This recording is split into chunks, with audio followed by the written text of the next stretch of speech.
तो प्रधानमंत्री मोदी जहां विपक्ष पर निशाना साध रहे हैं, तो विपक्ष के नेता यानी राहुल गांधी, उनके सामने बहुत सारे प्रश्न हैं। अमेठी से वायनाड गए कांग्रेस नेता राहुल गांधी को शुभ संकेत नहीं मिल रहे हैं। वायनाड में भी कांग्रेस की जमीन तैयार करने वाले नेता एक एक करके पार्टी को छोड़कर जा रहे हैं। हालात ये है कि एक तरफ राहुल गांधी एनडीए के निशाने पर हैं, तो दूसरी तरफ वो वायनाड में भी अकेले पड़ते जा रहे हैं। बड़ा सवाल यह है कि अब क्या करेंगे राहुल।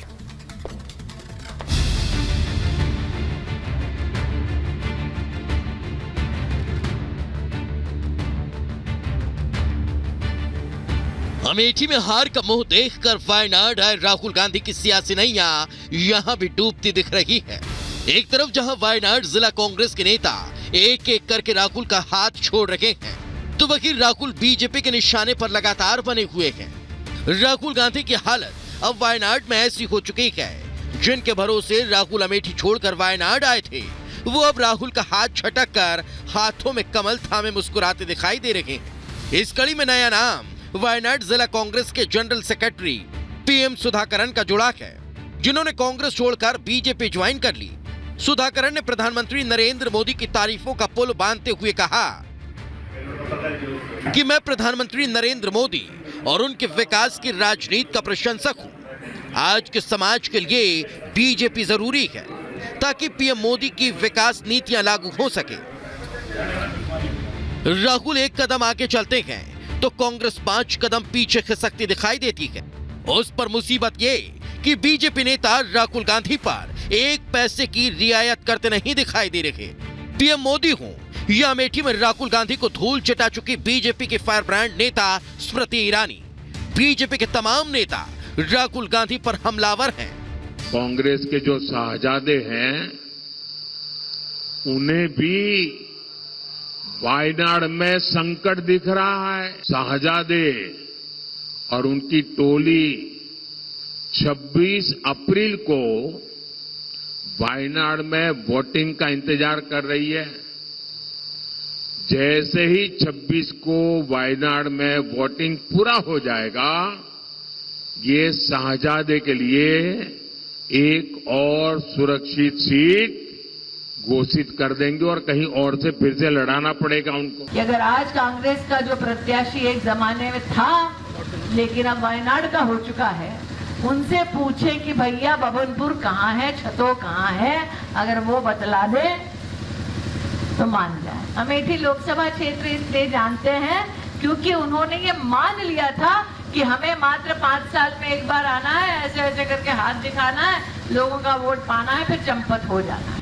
बीजेपी नेता जहां राहुल पर अंगारों की बारिश कर रहे हैं, तो वहीं राहुल की हालत ऐसी है कि पहले चरण का चुनाव खत्म होने के बावजूद राहुल गांधी अपने पारिवारिक सीट का नाम लेने तक से बचते नजर आ रहे हैं। हालत ऐसी कि कांग्रेस न अमेठी का मोह छोड़ पा रही है और न गांधी परिवार वहां अपनी बची खुची प्रतिष्ठा को दांव पर लगाने की हिम्मत दिखा पा रहा है। अमेठी की बात कांग्रेस का डिसीजन है, जो भी मुझे ऑर्डर मिलेगा मैं वो करूंगा। सीईसी मीटिंग हमारी पार्टी में सीईसी मीटिंग्स में ये डिसीजन लिए जाते हैं। राहुल गांधी जी को जब नॉर्थ ने, अगर इनकी भाषा में कहूं, नॉर्थ ने नकार दिया, तो दक्षिण भारत में भी गए और वहां पे भी एसडीपीआई, पीएफआई जैसी संस्थाओं का सहयोग, जो देश के खिलाफ एजेंडा चलाती हैं, जो आतंकवाद का समर्थन करती हैं, उनका समर्थन राहुल गांधी चुनाव लड़ने के लिए लेते हैं और टुकड़े टुकड़े गैंग के लोगों को भी अपनी पार्टी में शामिल करते हैं और अब भारत के टुकड़े करने की सोच रखते हैं। राहुल गांधी का हश्र वायनाड सीट पर क्या होगा, इसका पता तो 4 जून को चलेगा। लेकिन लोकसभा चुनाव के दूसरे चरण में वायनाड सीट पर चुनाव से पहले माहौल पूरी तरह से गर्म हो चुका है। अब बीजेपी के साथ इंडी गठबंधन में कभी साथ रहे जेडीयू के नेता भी राहुल को असहज करने वाला सवाल पूछ रहे हैं। राहुल गांधी जी, इस सवाल का जवाब दीजिए ना कि अमेठी से राजनीतिक रूप से फरार क्यों हो गए। अगर आप अपने आत्मबल पर, राजनीतिक बल पर आपको भरोसा है, अपनी पद यात्रा पर भरोसा है, तो आज आपको केरला जाने के लिए मजबूर होना पड़ा। यह बताता है कि कांग्रेस पार्टी की राजनीतिक अधोगति आपने कर दी। बहरहाल राहुल वायनाड में इस बार 2 तरफा घिर गए हैं। एक तो खुद उनकी पार्टी के नेता कांग्रेस छोड़कर जा रहे हैं, तो दूसरी तरफ बीजेपी के वार से राहुल हलकान हैं। ऐसे में वायनाड में कांग्रेस का क्या होगा, ये अंदाजा लगा पाना कोई रॉकेट साइंस नहीं। Bureau report, Republic Bharat. और अब आपको बताते हैं कटिहार में आरजेडी पर बरसे अमित शाह, जिन्होंने कहा है कि लालू यादव के राज में जंगल राज हुआ करता था, एनडीए के राज में अत्याचार बंद हुए। और साथ ही उन्होंने कहा है कि मोदी ने तुष्टीकरण का सफाया किया है। कांग्रेस की सरकार में आए दिन धमाके होते थे। 370 को लेकर के भी उन्होंने बड़ा बयान दिया। कांग्रेस 70 साल तक उसे बचा करके बैठी रही, ये कहा उन्होंने। और कहा कि देश तीसरी बार प्रधानमंत्री के रूप में मोदी को स्वीकारने के लिए पूरी तरीके से तैयार है। बड़ी जानकारी। मोदी जी ने इस देश में से परिवारवाद को नाबूद किया। मोदी जी ने जातिवाद और तुष्टीकरण को भी समाप्त करने का काम नरेंद्र मोदी जी ने किया है। और मोदी जी ने हर एक व्यक्ति का विकास करने का काम नरेंद्र मोदी जी ने किया। इतने सालों से एक कांग्रेस पार्टी और इनके साथी लालू जी कहते थे गरीबी हटाओ, मगर गरीबी नहीं हटती थी। भाई और बहनों, आज लालू जी और कांग्रेस पार्टी एक होकर हमारी पार्टी और जदयू नीतीश जी के खिलाफ चुनाव लड़ रही। आप लोगों को लालू राबड़ी का शासन याद है या नहीं है भाई?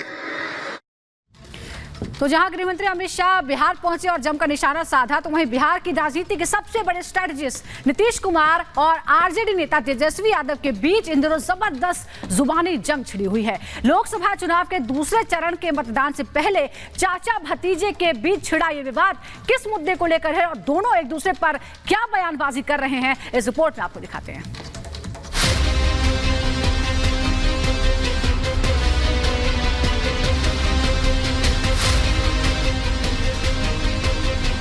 बिहार में बहार है, नीतीश कुमार है। ये नारा बिहार में पिछले 15 सालों से लगातार गूंज रहा है।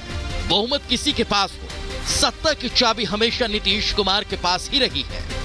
बिहार के लोग भी मुख्यमंत्री नीतीश कुमार के इस जादू से अनजान नहीं है। हालांकि सियासी गणित हल करने की कोशिश में उनसे कुछ राजनीतिक भूल भी हुई, जिसका जिक्र वो लगातार पिछले कई महीनों से करते आ रहे हैं। लेकिन लोकसभा की इस चुनावी बेला में उनकी ईमानदार स्वीकारोक्ति कईयों को पच नहीं रही। हम तो बहुत ज्यादा इज्जत करते रहे, आप बीच में कहीं चले गए थे एक बार उन लोगों के साथ, लेकिन फिर लौट करके आ गए। अब बड़ी खुशी की बात है, अब सही जगह पर आ गए। उन लोगों के साथ तो पूरा का पूरा काम करना चाहिए। काहे के लिए आप बीजेपी के खिलाफ हमारे साथ रखे जी? जो भी हम काम किए शुरू से, तो बीजेपी के लोग तो हमारे साथ